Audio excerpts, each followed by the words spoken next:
Hey everybody, my name is Sean and I own a small business called Product Groove, and I wanted to do a short video on my thoughts and experiences with the Prusa I3 MK3. I'm going to do multiple videos. I want to try to keep them somewhat short and informative.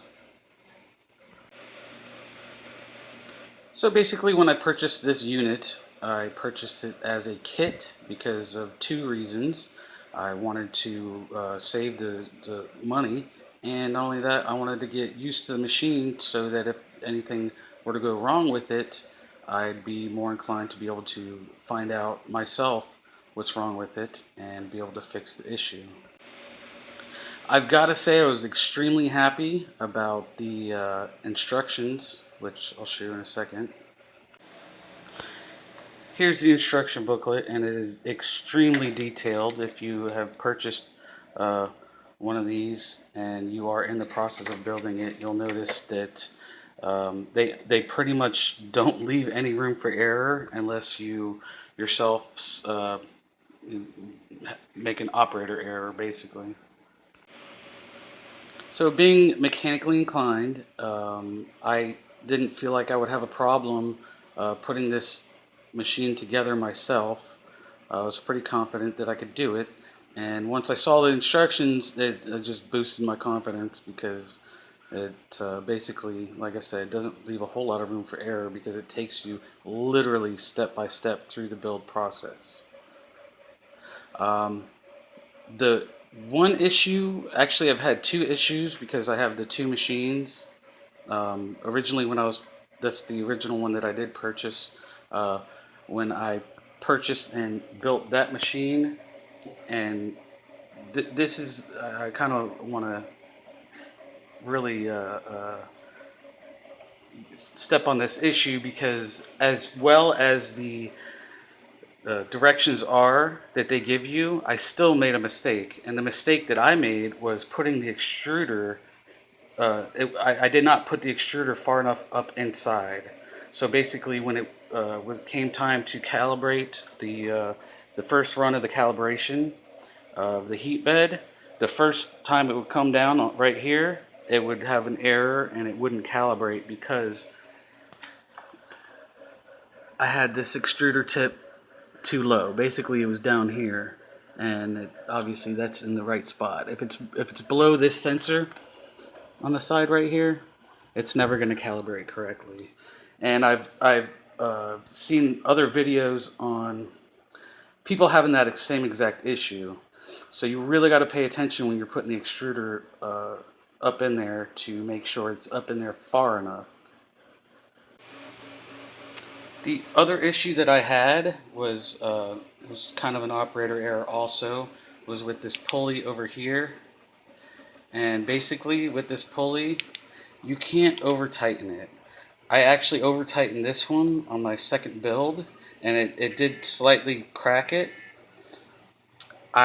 Being that I already had this machine built, I could have easily printed this piece out and put it on there and had zero issues. But as little as the crack was, I basically backed it off and didn't have an issue with it. And I figured if I did have an issue, I would just go ahead and print one from this other machine and just solve the issue. But yes, you can definitely, and it does say in the detailed instructions to not over tighten that, and I did anyway on the second build. So basically, those were my two issues that I came across with the Prusa i3 MK3, which were both, operator error as I was building the machine. It was my first experience with a 3D printer at all. I've had no previous experience. I am mechanically inclined, which it actually, I think it took me about 9 hours to build the complete machine. I think it was another few hours fixing my issue with putting the extruder too low, and another couple hours updating the firmware. So all in all, it was like 15, 16 hours, I think, total to build the machine. it's really a quality machine. When I was unboxing it and everything and looking at the quality of the parts that came with it, I was really pleased. I was really happy with and I did a lot of research on other 3D printers, um, and because I don't just jump into something and purchase the first thing I see. I did a lot of research online about people's experiences with these printers and the support that comes behind it. And I got to say that the booklet itself, having that detailed of booklet, uh, it's just extremely helpful, especially for somebody who's never done 3D printing before. So that's pretty much going to wrap up this video. My thoughts are I'm extremely happy with the machine. Had a couple issues with the company, which I'll get into in another video. But I just want to say, like I said, I'm really happy with the machine. I've had two issues with the the printer, which are common issues that I found online, which both have to do with clogs. And like I said, I'll get more into that on a different video. But I have to say, this machine, it's really good quality, and it does quality work. Once you start getting to know how to use it properly, you can get some pretty detailed stuff.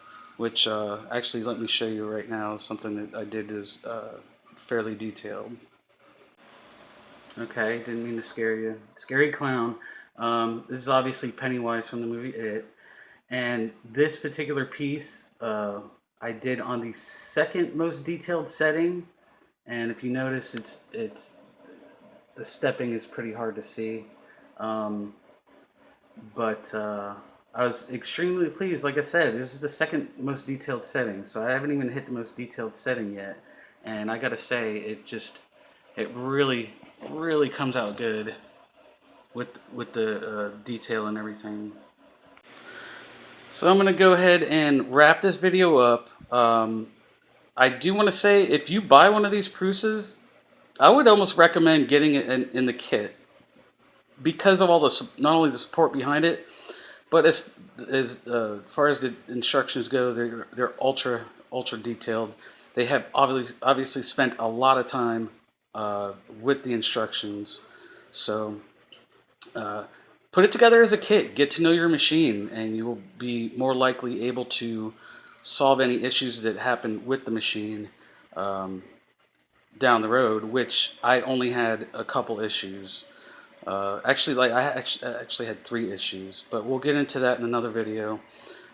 Thank you everybody for watching, and hope to see you next time.